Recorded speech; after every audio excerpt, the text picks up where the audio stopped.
Hello everyone, my name is Abhishek Gaurav and today we are going to start chapter circles.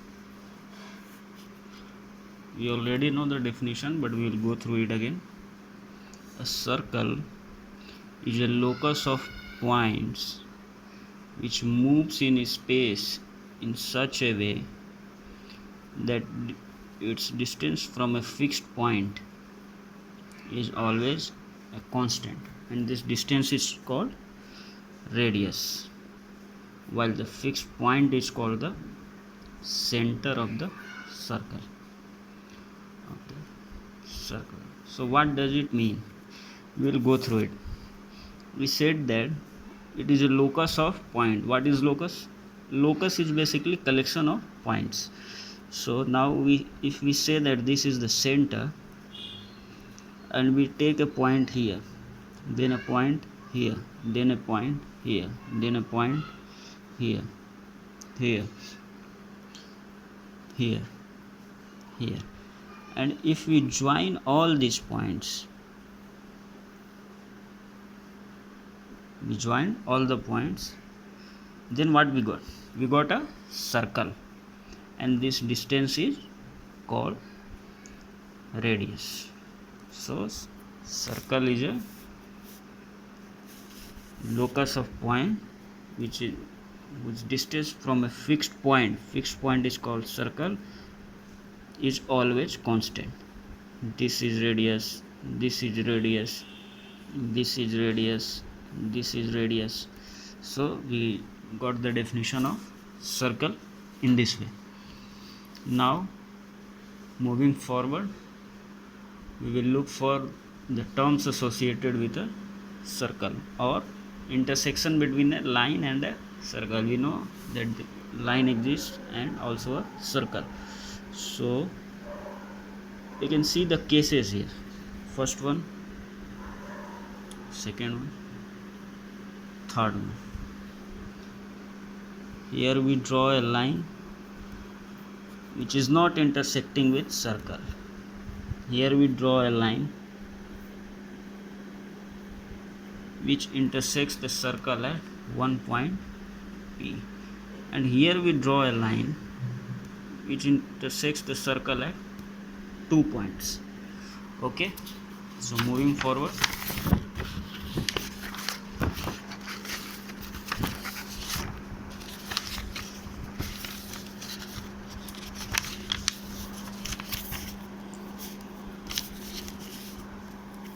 by this figure we say that the line and the circle do not intersect at all, and by this figure where the line intersects at exactly one point, this line we call as tangent. So what is tangent? Tangent is basically a line which intersects a circle at exactly one point. Okay, you got the definition of tangent. It is a line which intersects the circle at exactly one point. Now the third one. In third circle we have a line which intersects it at 2 points. Then this line will be termed as secant. And one more special case of secant, when the secant have end points on the circumference of the circle. When seconds, look at this and moving on to this figure, if you do not expand the line segment and take it end points at the circumference of the circle only and name it as A and B, we call it a chord of the circle. Chord of the circle.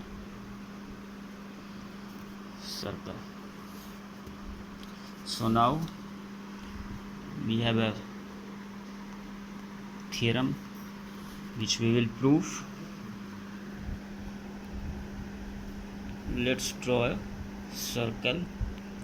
Let's draw a tangent to it. Name it as XY. This point as P. This is the center of the circle O, and this OP is the radius. OP is the radius and join OQ. OQ in such a way that Q is outside the circle. It's not on the circle. This point is outside the circle.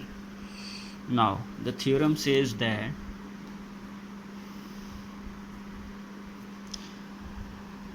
tangent to a circle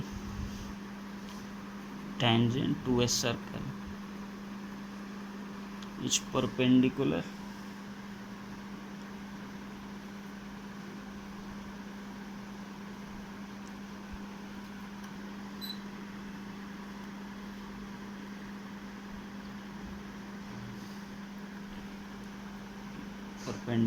to the radius through the point of contact. Through the point of contact. Meaning what?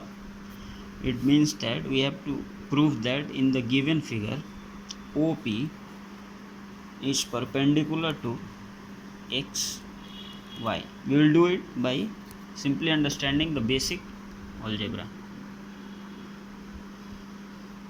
Let's say we took the point Q, OQ. OQ will be outside of it, because if OQ will be inside, then xy will no longer be a tangent. Meaning what? Meaning that if Q is a point inside of the circle, then it should be something like that, something like this. And if we mark Q here, then it will be inside the circle. Okay, it will be inside of the circle, but that's not the case. We have Q here, which is outside the circle, and it's a tangent. So we can say that OQ is greater than the radius of the circle, that is OP. And if we observe, we can say that it will hold true for any point. If we join these lines on either side of the tangent, we will get Q point outside the circle only, while we got OP on the line or on the tangent. From here we can conclude that OP is the shortest distance.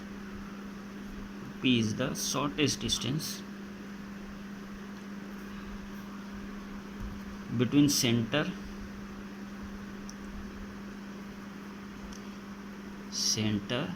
and the tangent to it.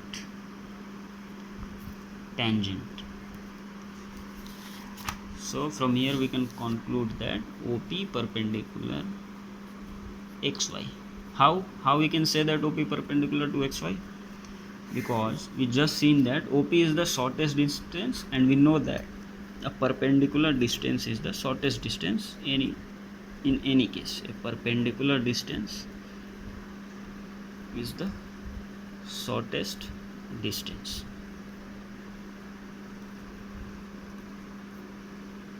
It's a very important concept, you must know it.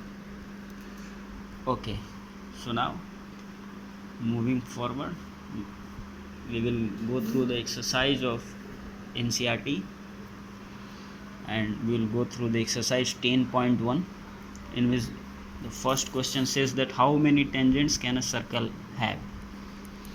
Exercise 10.1. The first question is how many tangents can a circle have. So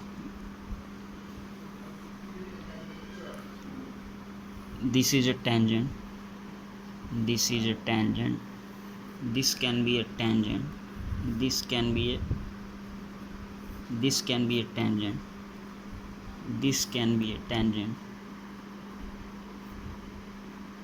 can be a tangent. So basically we see that we can draw infinitely many tangents,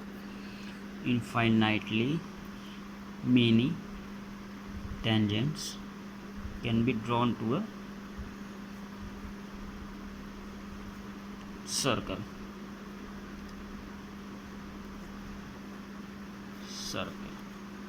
Thank you.